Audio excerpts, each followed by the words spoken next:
Painters tape കൊണ്ടുവന്നു. First കാര്യം, ഈ പെയിൻറ്റേഴ്സ് ടേപ്പ് ഇൻഫ്ലേമബിൾ ആയിട്ടുള്ള സാധനമൊന്നുമല്ല, അത് ഫ്ലേമബിളാണ്. നമ്മൾ തീ പ്രൊട്ടക്റ്റ് ചെയ്യാന്നുള്ളതല്ല ഉദ്ദേശിക്കുന്നത്. നമ്മളിപ്പോൾ എടുത്തപ്പോൾ എന്തെങ്കിലുമൊക്കെ ചെറിയ പ്രശ്നങ്ങളുണ്ടെങ്കിൽ നമ്മളായിട്ടൊരു പ്രശ്നം ഉണ്ടാക്കണ്ട.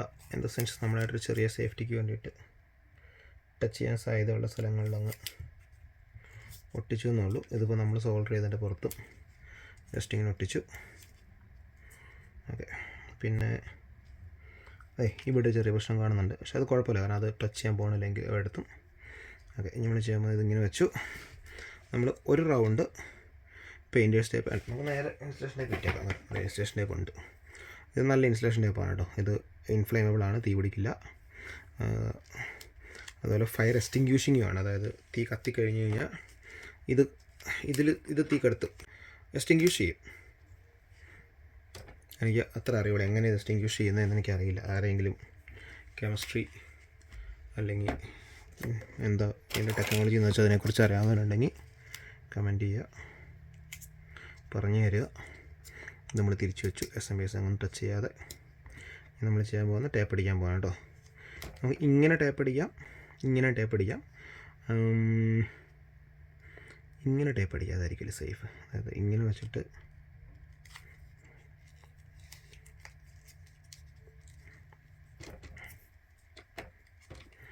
ഇങ്ങനെ വെച്ചൊരു ടേപ്പ് അടിക്കാം. അപ്പോൾ സൈഡ് പ്രൊട്ടക്റ്റഡായി. നമ്മൾ മറ്റ് പല കാര്യങ്ങളും ചെയ്യുമ്പോഴായിട്ട് ഇപ്പോൾ നമ്മൾ ഡ്രിൽ മെഷീനും പല ഡ്രിൽ മെഷീൻ്റെ ആയിട്ട് കമ്പയർ ചെയ്യുമ്പോൾ രണ്ട് ബെനിഫിറ്റാണ്. ഒന്ന്, ഇത് ലോ പവറാണ്, ഡ്രിൽ മെഷീൻ്റെ അത്രയും പവറൊന്നും എടുക്കത്തില്ല. ഓക്കെ, ഇനി നമ്മൾ ചെയ്യാൻ പോകുന്നത് ഇങ്ങനെ 2 റൗണ്ടോടെ അടിക്കും. അപ്പോൾ ഇത് സേഫായി. ഈ വയർ എനിക്ക് വയർ നീട്ടിടാൻ പൊതുവെ ഇഷ്ടമുള്ള ആളാണ്. ഞാൻ ഈ പ്രാവശ്യം ചെയ്യാത്തതിന് കാരണം എന്ന് പറഞ്ഞു കഴിഞ്ഞാൽ, ഞാൻ ഈ ക്യാമറ ഞാനൊരു സെറ്റപ്പിലാണ് വെച്ചേക്കുന്നത്. നമ്മളിതിൻ്റെ ബിഗിനിങ് സ്റ്റേജിലായതുകൊണ്ട് ക്യാമറ ഒന്നും അത്ര പൊളിയല്ല. നമ്മൾ ഫോണിൽ തന്നെ നമ്മളൊരു സാംസങ്ങിൻ്റെ ഒരു പഴയ ഫോൺ നമ്മുടെ കയ്യിലിരുന്നത് ഇങ്ങനെയാണ് നമ്മൾ ഈ ക്യാമറയുടെ പണി ഏൽപ്പിച്ചേക്കുന്നത്.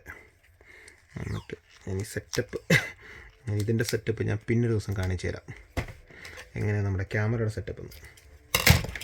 ഓക്കെ, ടേപ്പ് കിട്ടി. ഇവിടെ അങ്ങനെ നമുക്ക് ടേപ്പ് കിട്ടിയത്. ഇതിനകത്തൊരു റിസ്ക് എന്ന് പറയുന്നത്, ഇപ്പോൾ ഈ നമ്മൾ വെച്ചേക്കുന്ന ആഡ് ചെയ്ത പച്ച ബാറ്ററി ഇല്ലേ, ആ പച്ച ബാറ്ററി 2500 mAh താഴെയാണെങ്കിൽ, 2600 mAh താഴെയാണെങ്കിൽ, ഇപ്പോൾ 1800 mAhൻ്റെ ബാറ്ററികളുണ്ട്. അത്ര ഉള്ളുവെങ്കിൽ അതായിരിക്കും നമ്മുടെ പവർ റേറ്റിംഗ്. പകരം ആ ബാറ്ററി എന്ന് പറയുന്നത് 3000 mAh ഉണ്ടെങ്കിൽ 2600 mAh ആയിരിക്കും നമ്മുടെ പവർ റേറ്റ്. എപ്പോഴും ബാറ്ററി സീരീസ് ചെയ്യുമ്പോൾ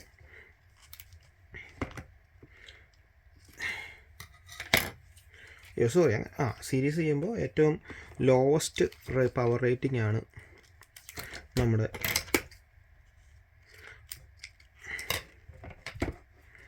പറയാൻ പറ്റില്ല. ഞാൻ ആലോചിക്കുന്നത് എന്തുകൊണ്ടാണ് അതിലിപ്പോൾ പാരലൽ ചെയ്യുമ്പോൾ മേ ബി ആണോ ഞാൻ പറഞ്ഞാൽ തിരിച്ചെടുത്തത് എനിക്ക് ഉറപ്പില്ല കേട്ടോ കാര്യത്തിൽ. ഓക്കെ, അപ്പോൾ നമ്മൾ ചെയ്യുമ്പോൾ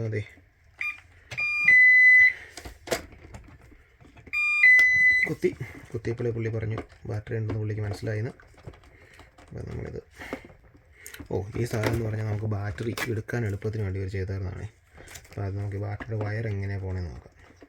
ബാറ്ററി ഏറ്റവും സേഫായിട്ട് വയർ വയ്ക്കുന്നത് ഇങ്ങനെയാണ്. ഓക്കെ, ഇത് ഇത്തിരി ടൈറ്റാണ്, കാരണം ഞാൻ വെച്ച ഞാൻ അവിടെ ഇത്തിരി മടക്കി തിരിച്ചൊക്കെ വെച്ചില്ലേ, അതുകൊണ്ട്. അപ്പോൾ ഞാൻ ചെയ്യാൻ പോകുന്നത് ഇത് നമ്മൾ അഴിച്ചെടുത്തപ്പോൾ ഓർക്കുണ്ടാകും, ഇപ്പോൾ തിരിഞ്ഞായിരിക്കും. അങ്ങനെ തന്നെ വയ്ക്കാൻ പറ്റുമോ, ചെറിയൊരു പീസല്ലേ, അപ്പോൾ താങ്ങുമായിരിക്കും. ഓക്കെ, ഒരു വളരെ ഇമ്പോർട്ടൻ്റ് ആയിട്ടുള്ള കാര്യം മറന്നുപോയി. എന്താണെന്ന് വെച്ച് കഴിഞ്ഞാൽ ഇത് ഞാൻ എൻ്റെ ഒരു പേഴ്സണൽ റെക്കമെൻഡേഷനാണ്. നിങ്ങളിപ്പോൾ ഇങ്ങനെയൊരു ബാറ്ററിയോ ഏതെങ്കിലും ഒരു സാധനം അഴിച്ച് പണിയാണെങ്കിൽ അതിൻ്റെ ഒറിജിനൽ സ്പെസിഫിക്കേഷൻ ഷീറ്റ് തിരിച്ച് വെക്കുന്നതൊരു നല്ല ശീലമാണ്. അപ്പോൾ നമ്മൾ തന്നെ ചിലപ്പോൾ ഇത് ഉപയോഗിക്കാൻ മേബി ഒരു കൊല്ലം കഴിഞ്ഞ് തുറന്ന് നോക്കുമ്പോൾ നമ്മൾ ഓർക്കില്ല അത് ഇതിൻ്റെ ആവശ്യമുള്ളൂ. ടേപ്പ് ചൊട്ടിക്കണ്ട. നമ്മളിതെന്താ ചെയ്തായിരുന്നതെന്ന് ഫോട്ടോ. ഇല്ലെങ്കിൽ നമ്മൾ ചിലപ്പോൾ ഇത് കുറച്ച് കഴിയുമ്പോൾ നമ്മൾ ചിലപ്പോൾ ഇത് ആർക്കെങ്കിലും ഫ്രീ ആയിട്ട് കൊടുക്കും, ഇല്ലെങ്കിൽ ആർക്കെങ്കിലും വിൽക്കും, ഇല്ലെങ്കിൽ നമുക്ക് എന്തെങ്കിലും നമ്മളിപ്പോൾ കളയുമ്പോൾ ഒരാൾക്ക് ഈ സാധനം എടുത്ത് ഉപയോഗിക്കണമെങ്കിൽ അവർക്ക് ഇതിൻ്റെ പാർട്ട് നമ്പർ തപ്പിപ്പോണ കൂടെ എന്ത് സാധനമാണ്.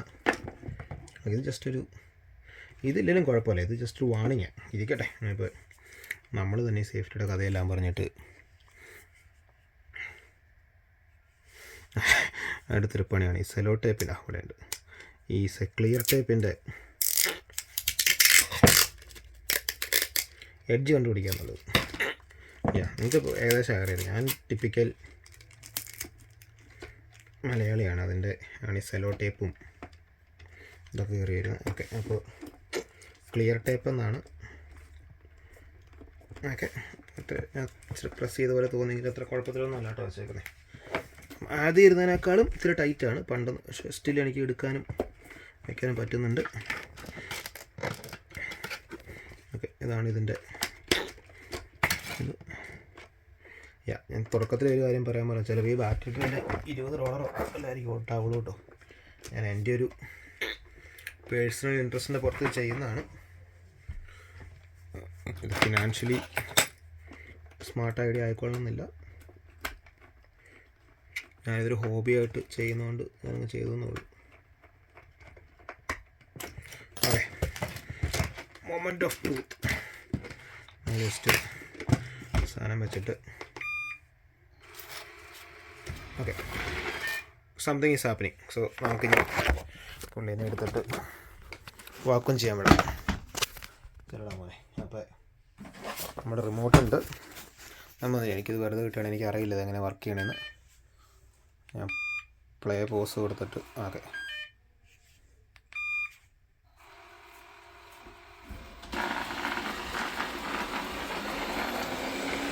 ഇതൊരു നോയ്സിയാണ് പക്ഷെ വർക്ക് ചെയ്യുന്നുണ്ട്.